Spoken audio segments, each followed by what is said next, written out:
నేను మల్లేపల్లి మండలానికి మండల పార్టీ ప్రెసిడెంట్, యూత్ కాంగ్రెస్ ప్రెసిడెంట్గా ఉన్నా నేను యూత్ కాంగ్రెస్ ప్రెసిడెంట్ ఉంటే మా లోకల్లోనే మా పార్టీలోనే అధికారమే లేదు. అప్పుడు పార్టీ అధికారంలోనే లేదు.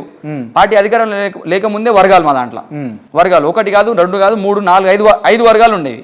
5 వర్గాలలో ఎవరికి టికెట్ వస్తుందో ఎవరికి తెలియదు. ఒక వ్యక్తితో తిరగలేదు మేము. అతనికి టికెట్ వచ్చిన తర్వాత ఆయన ఏం చేసిండు, మేము మండల పార్టీ అధ్యక్షుడిగా ఉండే.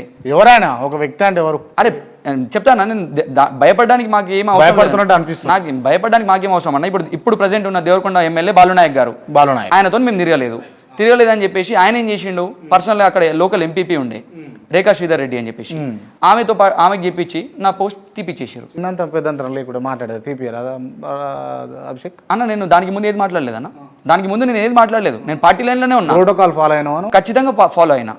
నేను శివసేన రెడ్డి గారు అప్పుడు మాకు యూత్ కాంగ్రెస్ ప్రెసిడెంట్ ఉండే, స్టేట్ ప్రెసిడెంట్ ఉండే. అయితే ఆయన ఏదో పర్సనల్ పని పైన ఆయన వెళ్తున్నాడు. ఆ ఇన్ఫర్మేషన్ నాకు లేకపోయినందుకు నేనేం చేసిన, నాకు తెలియదు కదా, ఆయన పర్సనల్ ఇష్యూ పైన వెళ్తున్నప్పుడు నాకు ఆయనని అక్కడ ఎంపీపీ వర్గం వాళ్ళు ఆపి, అదే రేఖా శ్రీధర్ రెడ్డి గారి వర్గం ఆపి అక్కడ ఆయనకి సన్మానం చేసి నెక్స్ట్ డే పేపర్లు ఇచ్చుకున్నారు. స్టేట్ ఇన్ఛార్జ్ వస్తే ఇక్కడ లోకల్ ప్రెసిడెంట్ రాలేదు, ఆయనకు పార్టీలతో సంబంధం లేదని చెప్పేసి నా పైన ఒక ఫేక్ ఆర్టికల్ రాపించారు. నాకు అసలు ఇన్ఫర్మేషనే లేదు.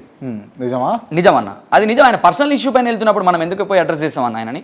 ఆయన పర్సనల్ పని పైన పోతున్నాడు. ఆయన పార్టీ ప్రోగ్రామ్ పైకి వచ్చి నేను పోయి అడ్రస్ చేయకపోయింటే అది నా తప్పు. కానీ ఆయన పర్సనల్ ఇష్యూ పైన పోతున్నా ఆయనని, నేను ఆయనని పోయి ఎందుకు ఫెలిసిటేట్ చేయాలి? వాళ్ళకి ఇన్ఫర్మేషన్ ఉండే, వాళ్ళు పోయి మాట్లాడుకున్నారు, ఫెలిసిటేట్ చేసుకున్నారు, ఆహ్వానించారు, వెళ్ళిపోయింది ఆయన. దానికి నెక్స్ట్ డే న్యూస్ ఆర్టికల్ నా గురించి చెడుగా వేయించారు. అక్కడ స్టార్ట్ అయింది.